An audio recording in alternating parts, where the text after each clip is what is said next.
Hey guys, what's going on? My name is Gordon Masson, and welcome to my NXT review for March the 30th, 2016. And tonight, this may come off as, I don't want to say a controversial statement, but I'm going to make a statement right now. As hard as I just wanted this episode of NXT, which was awesome, by the way, I'm not gonna, miss the boat on saying that, because this episode was awesome. Um, Honestly, I think I want the women's match to main event. No offense to John Balor, even after the brawl. John Balor we've seen. Bailey Oscar we haven't. That's my point. I'll get to that as we get into this NXT review.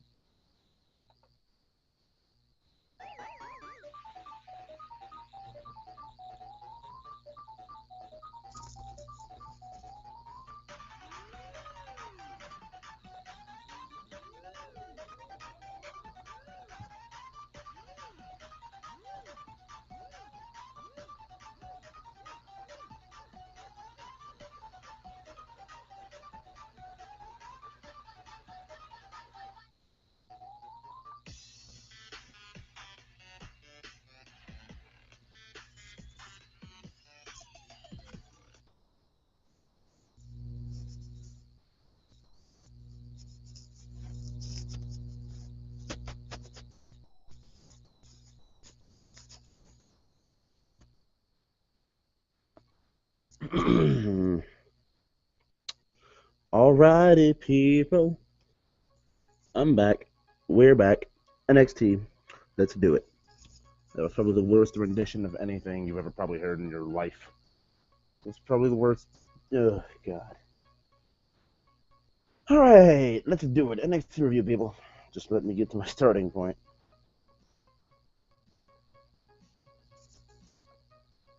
Fuck. Okay. I literally had to start old school taking notes again because this is not going to do it.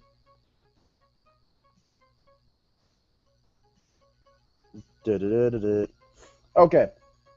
We started out tonight's NXT with American Alpha versus Corey Hollis and John Skyler. This is basically what NXT does here. And yes, I'll even say Dash and Dawson in the match. We'll get to them later. They throw the two, like in certain cases, they'll throw this guy and this guy in action in case, they'll throw two teams in action, or they'll throw two separate guys in action who'll be facing each other. Excuse me. They'll throw two guys or two teams in action that'll be facing each other and get them both, make them both look strong going into the live special. And they did that tonight. They really emphasized that tonight with American Alpha. They did a great job with that. I really enjoyed their match. They picked apart Skyler and Corey Hollis and just completely picked them apart. Completely made them look, just American Alpha looked incredible. Jordan was suplexing people. Gable was suplexing people. Gable just with the technical acumen. I say it all the time, and I feel like a constant tape recorder. But Chad Gable is one of the best technical wrestlers you will get out there on planet Earth today. Like, literally, one of the finest technicians. I'll put him in a class with Zack Sabre Jr. And some people will say to me, whoa, that's maybe going a little too far. Maybe, but he shows me he's that damn great. And until someone points something out for me to not put Gable up there, then I'll be waiting for you. But Jordan and Gable going to get the win with the running shoulder thrust from Jordan and the elevated side slam, or catching side slam from Gable into the bridge for the 3 count, and that'll be it. American Alpha gets the win. Now, next up, we get an exclusive Finn Balor interview. Finn basically goes on to say here that Samoa Joe wants to beat him at TakeOver. Samoa Joe wants to win the NXT Championship at TakeOver. Samoa Joe wants to eliminate Finn Balor at NXT TakeOver. But Samoa Joe is doing this for all the wrong reasons. If you'll excuse me. I'm sorry. Now, he says Finn Balor is here in NXT to be the best. Finn Balor in NXT, well, Finn Balor basically in NXT being NXT champion is representation that he is the best. Finn Balor is trying to surpass anyone who says he's not. But basically, Finn Balor's in NXT to be the best, and Samoa Joe's in NXT to only dominate and assimilate, which is not the right game that he should be trying to play. Samoa Joe will disagree with that, and I won't tell Samoa Joe any otherwise, because he might choke me the hell out, and he might leave me lying here in a puddle of my own drool, which I don't want to do. So, Joe, I'm not going to argue against you, because Joe did have words to say later in the night. But that was basically the Balor interview. I honestly thought, great promo from Balor tonight. And some of these sit-down interviews and promos and video packages they gave us tonight, guys really hit it out of the park, and girls too, especially with their mic work and especially with promo work. I mean, and it was honestly incredible. I enjoyed it. I really did.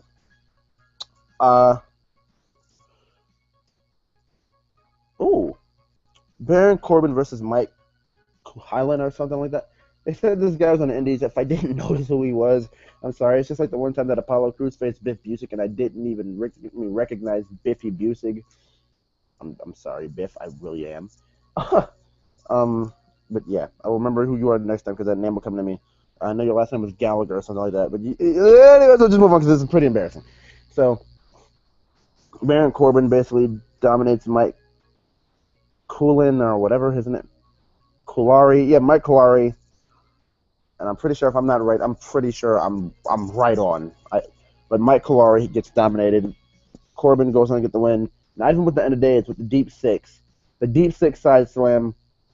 And after the match, a fan apparently pisses Corbin off.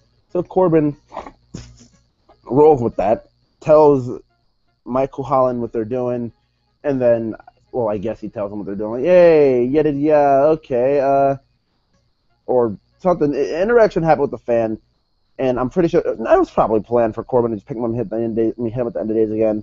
And gee, like this I hate indie guy gimmick and this I hate entitled indie guy. Basically, the whole point of Baron Corbin and hating entitled independence guys is just it gets better and better within each performance of Baron Corbin. And I'm starting to really like hit with me. And can I just say, Baron Corbin, his strikes, like there was at one point in this match where Kuhalan was in the corner, Mike Kuhalan was in the corner, Corbin just runs and just whacks the shit out of him. I'm just sitting there thinking at this point, did Corbin really just hit this guy? Like, is Corbin shooting on this dude at this point? Like, you're from the Indies, I really don't like you, you don't have a contract here, I'm really just going to jack the shit out of your jaw and you can't do a damn thing about it. Like, is that what Corbin's working here? I was really starting to think Corbin just knocked the shit out of this guy, because that's probably what happened. But that was that. Corbin gets the win. Michael Holland, we're probably never going to see again because Baron Corbin broke his jaw. And then we get Nakamura. Well, we get a Shinsuke Nakamura video package with guys putting him over like Kevin Owens, Finn Balor, AJ Styles, like a variety of those three guys. And if you haven't seen it already, when Nakamura officially signed with the company on that day on the YouTube channel, there's an exclusive video. There's an exclusive video of Nakamura signing, some highlights from the Indies. Guys like Owens putting him over by saying, I never really knew who the guy was until the night I faced him, and that night I became a fan of his as I was wrestling him. It purely incredible. Another one was AJ Styles saying he's flamboyant, but he'll knock your teeth down your throat too, which is the perfect mix of, he's with WWE, like he fits right in WWE because, he can entertain you and he can also, because, okay, let me put it like this. I'm going to get in depth with this because I remember Chris Jericho telling a story one day on Talk is Jericho. And we all know Vince McMahon is a crazy and is like stuck in his ways guy who doesn't really appreciate something that we call, like, us internet nerds would call a 5-star match, man. Meltzer 5-star rating, bro. Don't be mad, Vince, because Meltzer only has 5 of those in your history, in your company's history. For you specifically, and one of them was NXT. Actually, I don't know if there are more NXT. Yeah, I'm gonna shut my mouth because I know one was NXT, and that sadly include with WWE. But us people on the internet think NXT is its own separate entity, when in realistic thinking, it's not, and I'm just gonna stop talking and continue what I was saying. But Vince appreciates more a guy who can put on a 5-star story more than a guy who can put on a 5-star match. And I have the feeling with Nakamura's presence and the aura about this man that he can put on a 5-star story when given the opportunity. And I can't wait to see him prove that. But after this video package, we got the Revival, Dash, and Dawson, who the ring announcer botched the name of and just said Dash and Dawson and never said the Revival, versus Tucker Knight, who I'll dive into here in a second, and Steve Cutler. And Dash and Dawson get a video package, and it basically highlights, it's a small little highlight package of how good they are and what they've done with their time in WWE.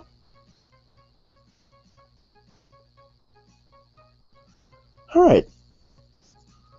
So, with that being said, we move on here too.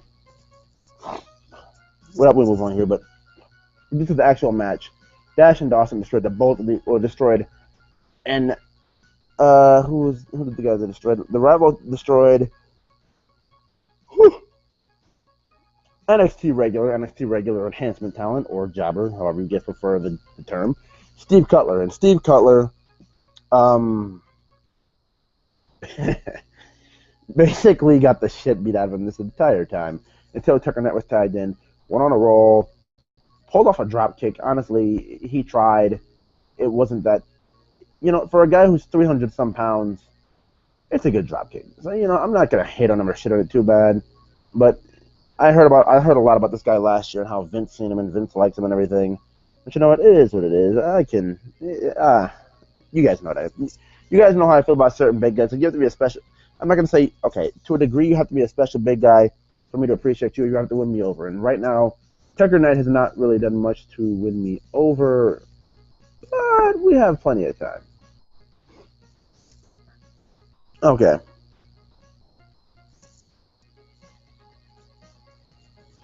So,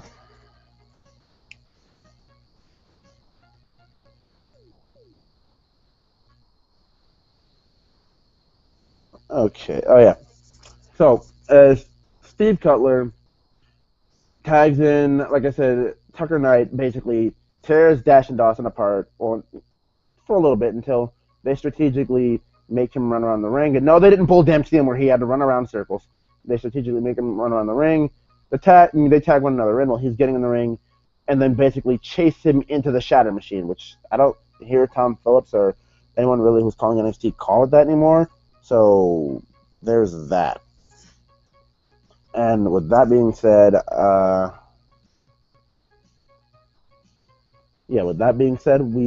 we're gonna move on here because the Shatter Machine ended it, and after that they basically show off the titles. Earlier, Jordan and Gable were getting scouted by Dash and Dawson. Now Dash and Dawson are getting scouted by Jordan and Gable because Jordan and Gable were in the back watching on their TV, just like Dash and Dawson were doing the same for them earlier.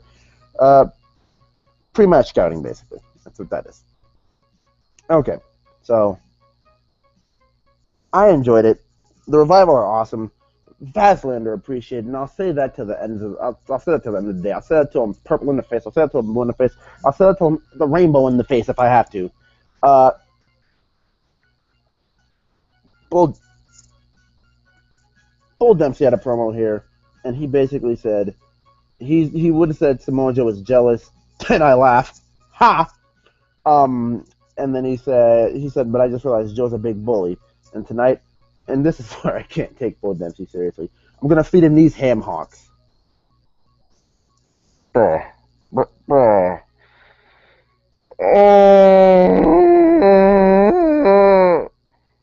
It's not funny for anybody who's gonna call. Okay, to a degree, it's funny. It's funny because Bull Dempsey thinks he stands a chance. That's why it's funny.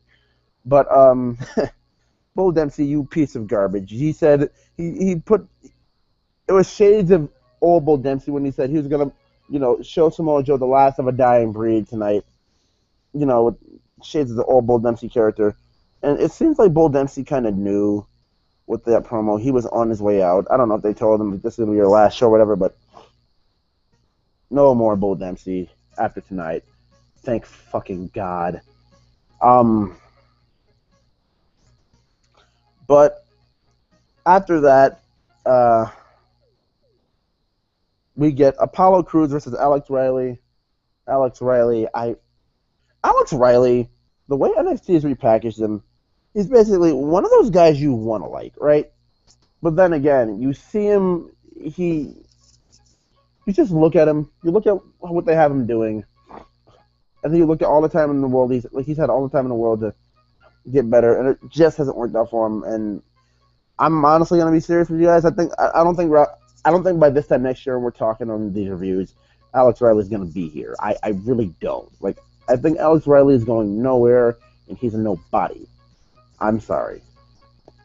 But after this match, when Apollo Crews wins with the alley-oop powerbomb, where he basically tossed him up from behind like such, and then catches him in the powerbomb. I don't think Alex Riley is going to. I don't think Alex Riley is going to be there, like I said before. But we get Elias Sampson coming out, and the song he's been singing in the vignettes leading up to the Elias Sampson character debuting, and from there on, he came out and sang that song. Apollo Crews told him to step in the ring,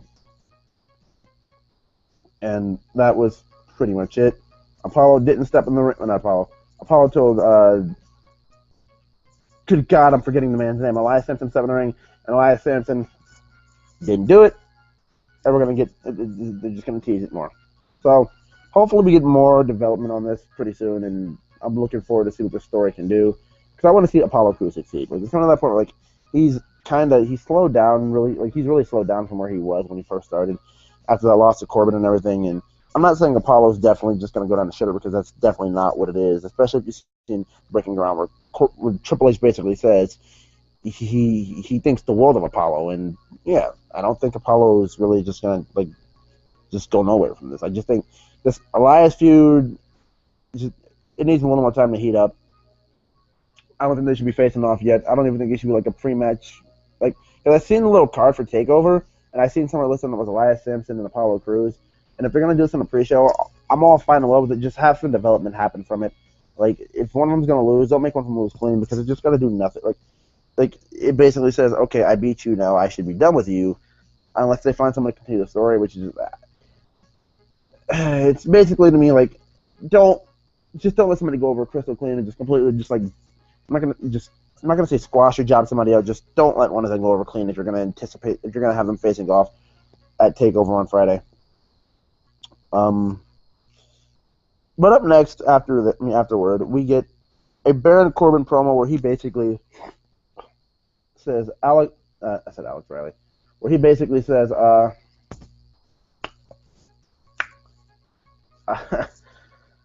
okay, he basically makes fun of guys from the Indies by saying, look, he's going to be, like, I basically ruined Austin Aries' big moment, and it's like this, Alex Riley.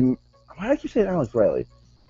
Austin Aries made his living in a gym wrestling in front of 50 people, wowing crowds with his fighting spirit, while Baron Corbin has been in WWE all this time, making a good name for himself, and he didn't make it there from being in the Indies, like wrestling in front of 50 people. He made it there in his own unique way. Now, he said he's going to beat Austin Aries so bad within an inch of his life that there's going to be pictures of Baron Corbin with his foot on top of Austin Aries, and he'll be sitting in the lines with Virgil, getting autographs signed, wishing people remember who he was after Baron Corbin was done with him. I think I articulated that well. I hope. And Corbin, Corbin basically beats the life out of this guy. Well, not beats the life out of this guy. Why am I thinking just... Where's my mind right now? I don't know. I'm still thinking about Lucha Underground a little bit. I'm sorry, people. It's just so damn good. It's a track. I just can't take it. But with that being said, oh my God, Gordon, your mind's all over the place. Baron Corbin says that and finishes out the promo. Honestly, that's the best promo I think Baron Corbin's ever cut. Like, I'm not saying it to be like a dickhead or a scumbag or anything. Like, that was Baron Corbin's, personally, in my honest opinion, unless you're talking vignettes, which he's done a solid job in those himself. But this is Corbin's best work. Like, this is the best thing he's done, and I'm really proud. Because on Breaking Ground, if you've seen that too, they're talking about they didn't know if he had enough, like, if he could really cut a promo that could, get him heat in front of a crowd. It's not, I'm not going to say fake heat, that people just don't like him because he hates indie guys. I mean, if he says, I hate indie guys, that draws in heat, but, I mean, you have to have more, more gas to the fire for that. Like you have to keep your heat. And they said they didn't know if Corbin could do it. I think just give Corbin some time, a little more time, and I think you could put him out there in front of a crowd, give him a open mic, and he could sit there and get his heat. Now, next up, we had a Bayley versus Asuka video package. And this is what convinced me. Because I was fine with Joe and Balor being the main event. But no. This is straight up what convinced me that Samoa Joe and Finn Balor should be not the co-main event, the semi-main. Because this video package is incredible. It basically shows Bayley's journey to the title, and it shows how good Bayley's been as a champion, and girls like Sasha, Charlotte, and Becky, her other three horsewomen, talking about how good she's been, and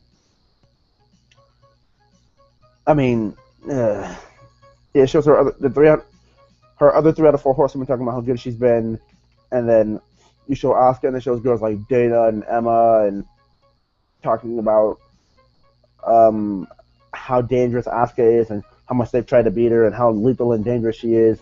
And then basically there were a bunch of girls weighing in saying this is the debate. Heart and soul, Bayley. Determination, ability, and killer instinct, Asuka. Who wins? Like, they were basically debating who wins. It wasn't like, I loved it. And just to see these girls clash will be something special for me, because NXT does these things well. And I appreciate how well they do these things. And this video package, like, my explanation does no words. If you haven't seen it yet, go back and watch NXT. The video package is fucking cool. And I loved it. I loved it. Go back on NXT, watch it, if you haven't seen it already. And just enjoy it, please. I keep putting my phone down, and it's just not a good idea ever. Up next, we get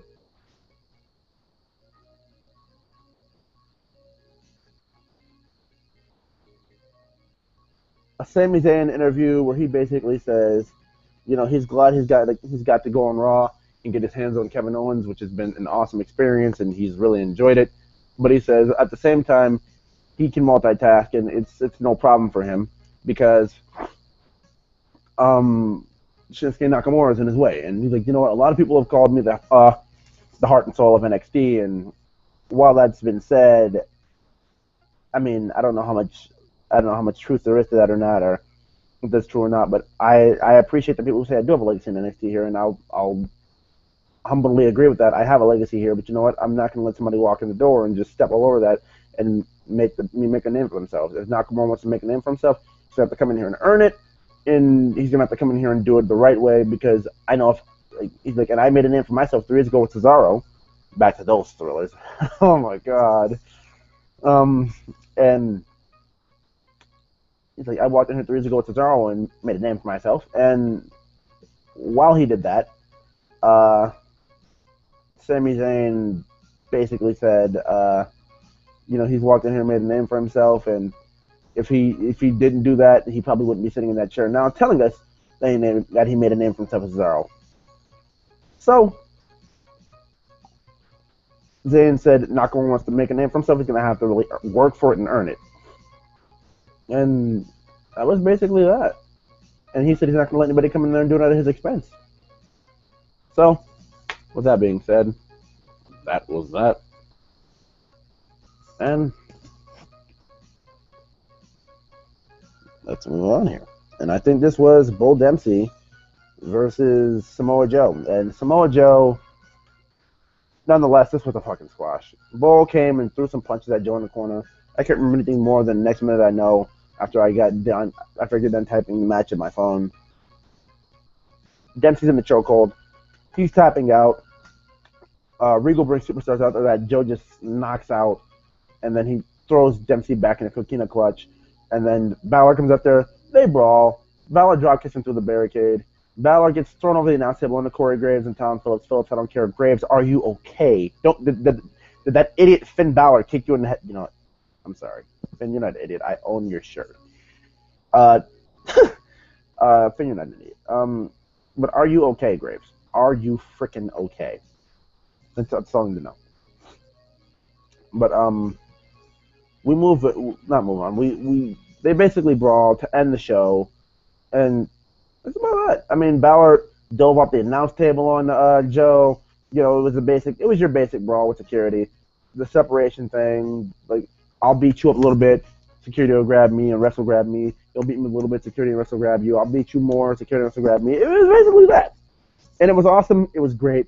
But at the end of the day, I still think Bayley and Asuka, I almost said Sasha. Bayley and Asuka should main event NXT TakeOver Dallas. Now, that was NXT. Hope you guys enjoyed it. We'll have another NXT review Friday, which will be NXT TakeOver Dallas on the road to WrestleMania. Now, with that being said, I have been Gordon Maston. This has been your NXT review. I hope you guys enjoyed it. Remember to leave a like on this video if you haven't already. Subscribe if you're not subscribed, if you feel inclined, for more of that NXT goodness on my channel. And I will talk to you guys later. Also, I just did a video before this, my Lucha Underground review. Go check that out too. And I really encourage it. So thank you for watching. I appreciate it. See you guys on Friday for my NXT TakeOver Dallas review at 12 in the morning. See you guys next time. See ya! Why am I having trouble saying goodbye 2 times in a row? I love you guys that much, so you know what? I'm just going to keep on telling you guys how much I really appreciate and love all of you.